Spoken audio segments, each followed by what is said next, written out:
All right, so I think one of the bigger pieces of pre-production is that storyboarding. Again, when we go into these other episodes, we'll hear, I think in pretty much all of them, they talk about storyboards and like the importance of having that storyboard set at the beginning. I think this goes along with both the planning and research phases, but do you want to kind of describe what exactly a storyboard is and why it's important to the process? So for us, the storyboard can kind of take shape dependent on the project. So our animated projects will have a fully illustrated storyboard that has snapshots of what each scene on screen will look like, and also depictions of the movement that's on screen. For a filmed piece, sometimes there are reference images, sometimes for more complex things there are drawings, or sometimes it's just merely a two-column script that maps an intended visual with an intended portion of the script, or interview points that we're intending to capture.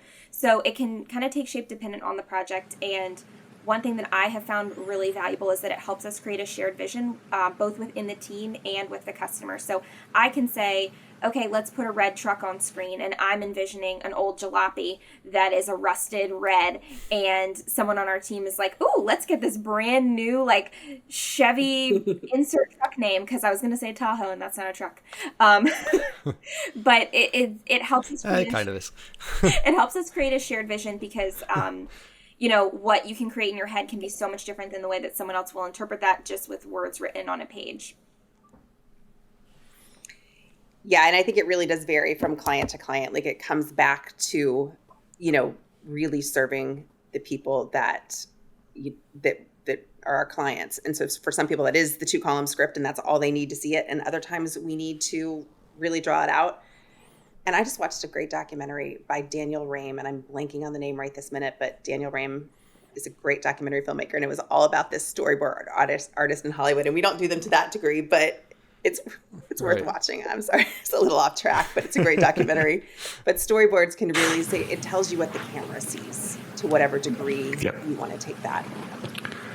Yeah, and I think it's a tool for both the customer or the client and the team, right? So in the actual production podcast, we talk a little bit about having or going on set, knowing exactly the B-roll shots that they want to get, knowing exactly the A-roll shots really that they want to get.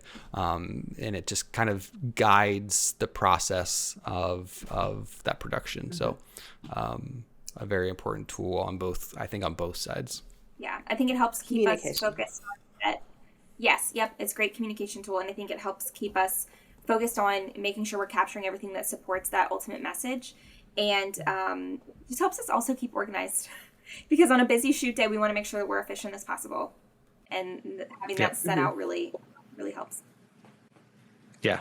And again, during this whole process, so we've gotten up to storyboarding. We went through planning, scripting, storyboarding. This whole process, we're still receiving inputs and going back and forth with the customer, right? So now we are at the point of preparing for the shoot. What goes into that for your team? Well, we've done a lot of the work, you said, with storyboarding. So it's making sure the crew has what they need. So when they show up, they know how to set up the camera and how to set up the lights and where we're going to film. And there's a lot of location scouting that has gone into the process. So people have gone out and looked at these places and sent video to the rest of the team, so we all know what we're walking into. So that's kind of where we are. And then if you're dealing with actors on crew, it's dealing with the human beings on set. And as I said earlier, it's making people feel comfortable. It's making people feel safe. It's making people feel taken care of. And part of that means that they know what's expected of them. So if we're doing an interview, it's clear questions. It's giving them advance notice. If we're working with actors, it's making sure they have their scripts. And, so we show up really with that mindset. Our job is to take care of, I think of this as a producer. Like, my job is to take care of the people on set, and whatever that means for that particular shoot, that's what I'm there to do. Yeah. I think you hit a good point there about the location scouting. I think it's important for folks to realize that when we show up to shoot, when our team shows up to do the shooting, it's not our first time at that set. And for our government customers, the fact that we have the ability to go on base and look at the locations ahead of time rather than have to wait the day off, get a visitor pass, go on base and be like, oh, this is what it looks like kind of thing. I think that really helps us stand apart from some of our competition. Absolutely. I think it helps us make it easy for our customers. If we were showing up day of needing to get visitor passes and seeing a shoot location for the first time, we could be blowing by our entire schedule just because there was a line at the pass office. But we make sure that we visit every site so that we're also aware of any security requirements that we have to do ahead of time. Sometimes we have to log and track all of our equipment that we're bringing in. We have to check it in and out with the security folks at that facility. So we make sure that we have all of that planned ahead of time so that if, any information is needed about our equipment or we can or can't bring certain things in, we've already planned for that and we have a tight production plan so that we can get in, capture what we need, and then get out and get everybody that is taking time out of their day to be a part of this, get on with it. Yeah. And that makes such a difference, having a crew that has experience with that, just the process of if you're going out on a flight line, like Morgan was just saying, like we can't have a camera lens left there because that can down an airplane. Mm-hmm. So having a crew that's experienced enough to know exactly how to manage themselves on that flight line is crucial. Yeah. Okay. So I think we covered everything that we wanted to cover. I think we've really gone into some really good detail about what pre-production looks like during our entire process of creating great videos for our customers. Is there any last minute things that you guys can think of that you want to hit on or bring up? I would just say that an overarching theme of our pre-production work is to make things as easy as possible for our customers. So much work is done both in the pre-production and post-production phase, and I think that most people who aren't involved in video production think of most of the production as you show up with the camera and that's when we do the production. But there's so much that goes in before and after that really is the heart of each project, and we try to make the days that we're on set as easy as possible for our customers. Yeah.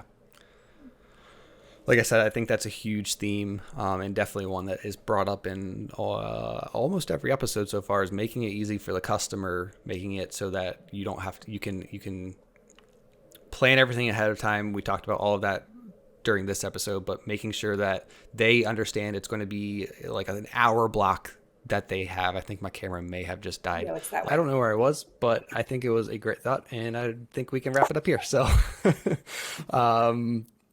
Morgan, Andrea, thank you for joining me. On the next episode, we are talking about the production process. So we went through all this planning, and now it's the day of the customer or the talent shows up for the shooting.